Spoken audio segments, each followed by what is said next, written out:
I've just finished reading through Vagabond. I'm now completely caught up with this. I have read every piece of material that is out, and I've been doing volume by volume discussions with my friend Philip over on my review channel, where we're digging into all of it. Very long form. I'll have that linked in the description just in case you've missed it and you want a very long form discussion about the series. But now that I've completed the series, I wanted to do a very short video talking about what I thought of the series as a whole, in case you're interested in it in that way. But Vagabond is a historical fiction manga following Musashi, who is a vagabond. He's a young man in search of becoming the greatest samurai. His goal is to become invincible under the sun. So he wants to fight everyone that is stronger than him and continue to do that until he's the best of the best. This goal takes him on a journey where he travels far and meets a lot of different people. People that challenge him physically, but also challenge him internally. They teach him a lot. They challenge him physically, but they also challenge his mind and his spirit. Musashi on this journey has many battles. Oftentimes they're one-on-one, but sometimes it's him against an entire group. The action in this series is fluid, it's brash, it's fast, and at times it's intentionally confusing. Visually, it's beautiful, but far more importantly are the internal battles that Musashi faces on this journey. Musashi is pushed to challenge his worldviews, his philosophies, his self-doubts, his values, and his friendships. From the beginning, Musashi has a value for people and for the people that he cares about. He is initially traveling with his friend Matahachi, and he does care for Matahachi, and he does look out for him. But there's also a streak of inward-facingness, selfishness about Musashi, where he's really just focused on his goals, and that leads him to a lot of isolation. Musashi's goal is to become the greatest, and he doesn't put a lot of value or even just thought in his opponents and their humanity and their intrinsic worth. As well as that, he doesn't put a lot of value or thought into those that might be left behind when he wins a battle, when he cuts someone down. And in his journeys, he encounters several people that reinforce his worldview, as well as people who challenge his worldview and make him start thinking of things differently. And when he starts to see the world in a less selfish manner, he has to confront what he's done. He has to confront the ramifications of his actions and how far that ripples out. The art in this manga is gorgeous. Be it the action, the landscapes, people's facial expressions. It starts out strong, but it only gets stronger and stronger all the way to the very end. It is unfinished, and Inoue isn't sure that he'll ever come back to it. I think he possibly said that he wants to someday, but he isn't sure that he will. And generally fans kind of think that it's probably gonna stay unfinished forever, which is a bummer because there are certain things that I would really love to see come full circle, or to see there's a certain direction that it was going in, there's a certain fight that it was going towards that I would have loved to have seen, certain characters that had some build-up but never really paid off, which is a bummer, but Inoue did provide an ending when he realized that he may never come back to the series, so that we do have an ending if we want one, if we don't want to wait. And I've read it, and I'm not going to talk about it because I know some of you that have read the series probably haven't read that ending. All I'll say is I'm satisfied. The ending is one of the top 3 parts of this entire, like if I were to choose my favorite scenes or my favorite moments of the series, the ending is in the top 3. It was so satisfying. It felt so complete. And while there are still threads that I wish could be closed up, honestly, I'm really satisfied.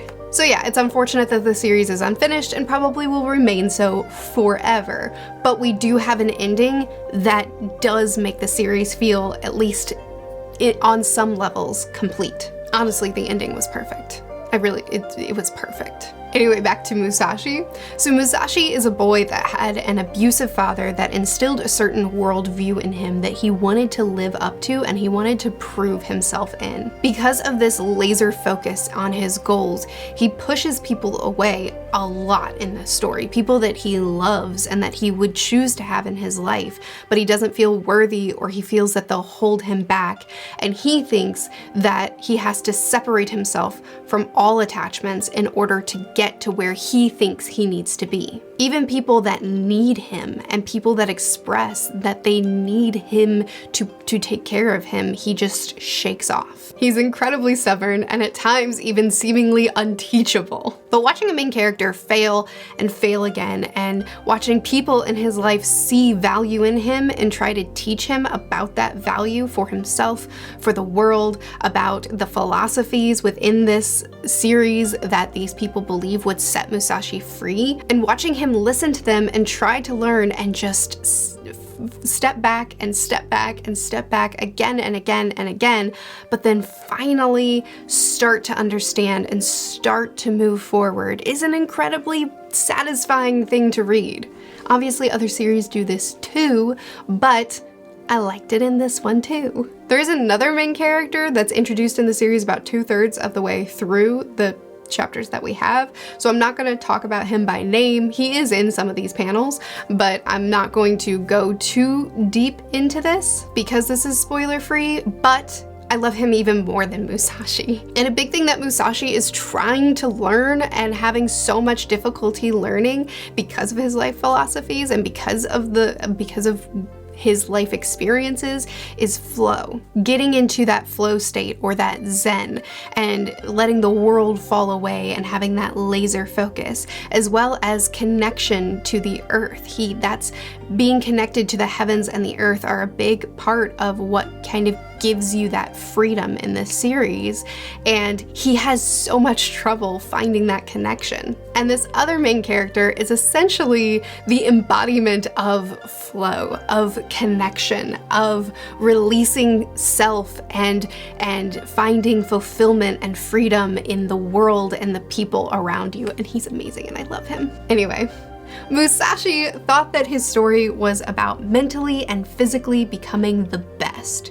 But really his story was about flow and connection with the heavens and the earth, that we're all connected, and realizing that is where fulfillment truly begins. But the story isn't just about Musashi or the other main character that I mentioned. It's about the man who wants to prove himself but can't forsake honor to do it. It's about the man that can't seem to escape himself and his own lies, but finally learns to admit his mistakes and start to move forward.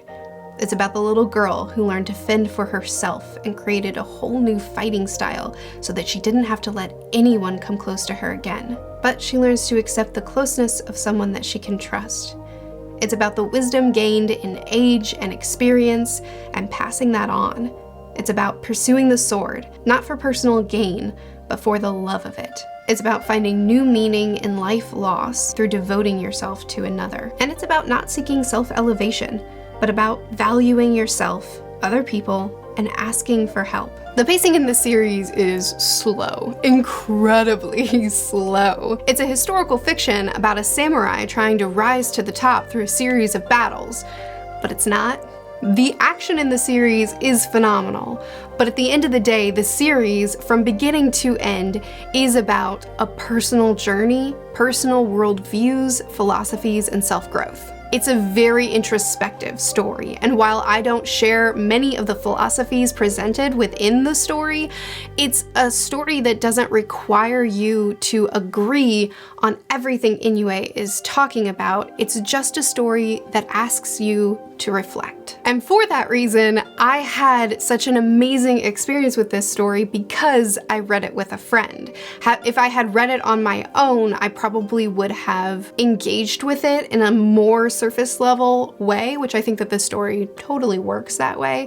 But being able to kind of dig into every volume and ask those questions and discuss each point that's brought up in the story was such a positive experience for me and just made the series that much better. But again, it is very introspective, so if that's not your thing, you're probably just gonna find it really boring and probably convoluted. I loved all the main perspectives in the story. Musashi, his friend that he initially set out on his journey with, the other main character that's introduced 2/3 of the way in, that's incredible. I loved all the main characters, but the story, again, isn't just about these main characters. It's about every side character that we interact with and their individual stories and their individual worth and value in this world as well. And I love that message, and I love that value that's put on the individual and the value of their worth in your life too. That sort of message of single-mindedness